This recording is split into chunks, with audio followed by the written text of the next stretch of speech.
School dinners are in a deepening crisis, with a diet of fatty processed food threatening our children's health, and the government doesn't seem to have the answers. I wouldn't fucking feed that to my dog. I would feed it to my dog, but I mean I wouldn't feed it to my mate. Certainly not my kids. Jamie Oliver is determined to prove there can be better. So far he's transformed the food in one London comprehensive, but he needs to show it will work on a big scale. He'll have to get dinner ladies in 60 schools cooking his food with the help of school cook Nora, and persuade the government to back it around the country. I want us to have a fucking better, cooler, cleverer, healthier nation.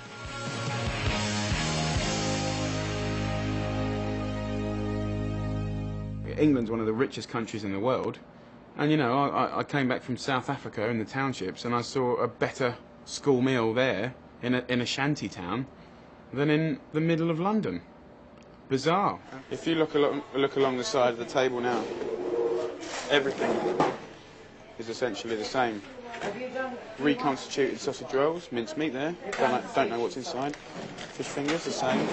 Sausages, reconstituted, probably synthetic skins, probably a shitload of additives.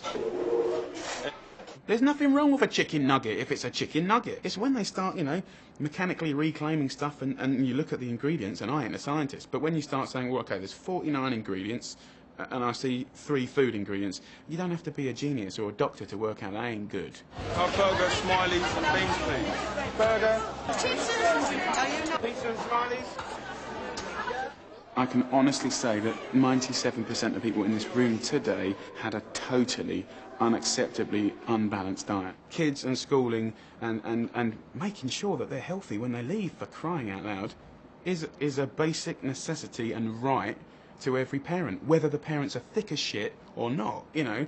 And as we all know, there's a lot of thick parents out there, but it doesn't mean they don't love their kids, it just means they've kind of grown up believing and trusting things that are being blipped at them every day, you know.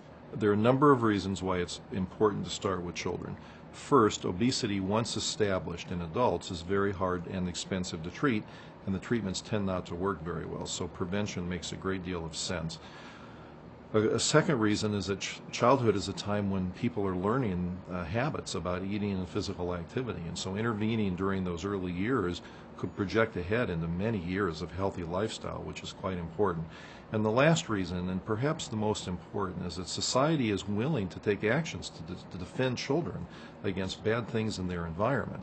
And so getting rid of soft drinks and snack foods in schools, cracking down on advertising and the like, are things that would never be considered, and the adult equivalent of that would be very hard to consider, but the child equivalent is not. What could be more important than the health of our children?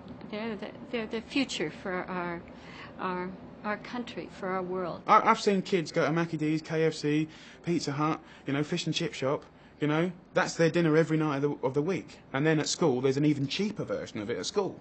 And if they get a lunchbox, well, forget about that. You know, you might as well give them a line of cocaine. Jamie's shocked to discover children as young as 5 are being referred to the paediatric dietitian at the local hospital.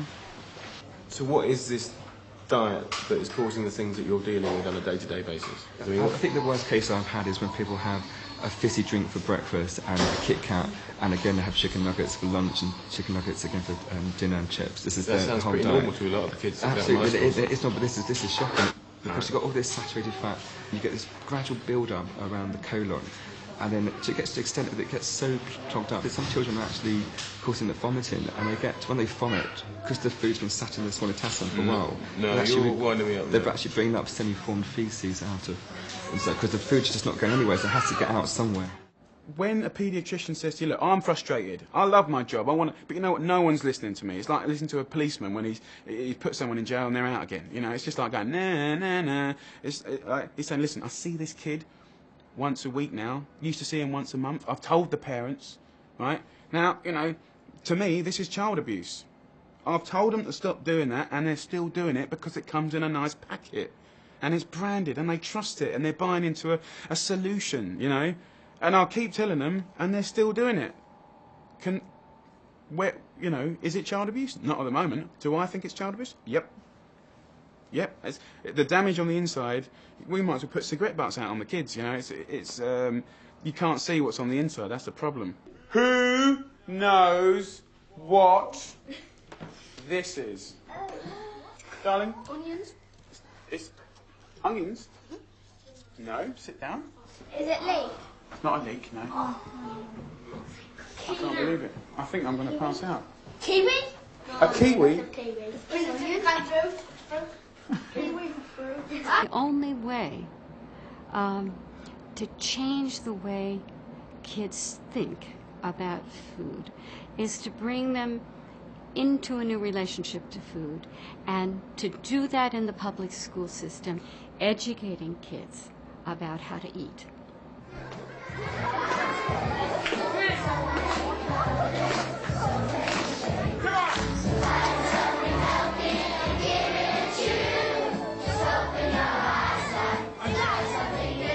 I've been working on a project in Berkeley for the last 10 years called the Edible Schoolyard.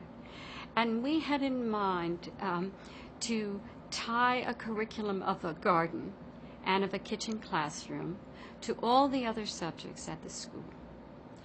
And what we've discovered after 10 years is that kids really like this interactive pedagogy of a garden classroom and of a kitchen classroom. And when they get involved with the growing and the cooking, that they all want to eat it. After 6 months of perseverance, Jamie and Nora have achieved what at times seemed impossible.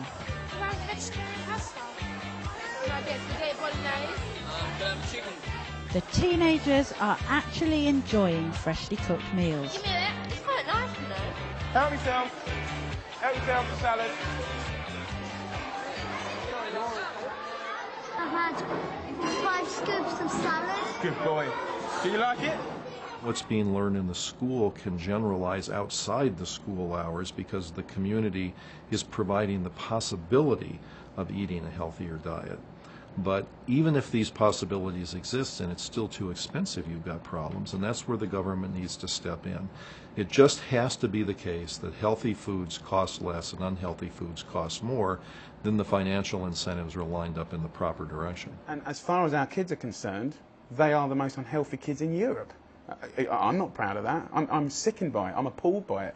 You know, I don't mind paying my taxes. I believe in paying taxes. I'm not going to pay my taxes so some numbnut who knows nothing about food, food preparation, food standards, probably doesn't even enjoy cooking or go out to restaurants and have any kind of, I don't know, positive input. He's running the, you know, that person's signing cheques, billions of pounds to serve crap to our kids. You've described fantastically powerfully, and money is there and money is important. But it's only part of the equation. It's the whole range of things that have to be done. And it's our job to find the money implication to do that. And I'm saying to you, I will do that. What have we been promised? A minimum spend of ingredients per kid on the plate to 65p, 60 pence.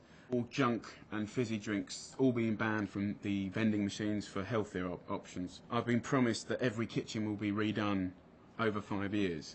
If you can't look after our kids, and this is what I'd say to President Bush, where I'm here in New York now, you know, if you can't look after your kids when you know that they're the most unhealthy kids in the world, or in England's case, Europe, you know, again, England and America are side by side, not in war, but in having the most unhealthy kids. If you can't look after our kids, do me a favour, piss off and go and run another country. All the problems that we as a nation are paying for through the National Health Service, they come back to what we're feeding our children.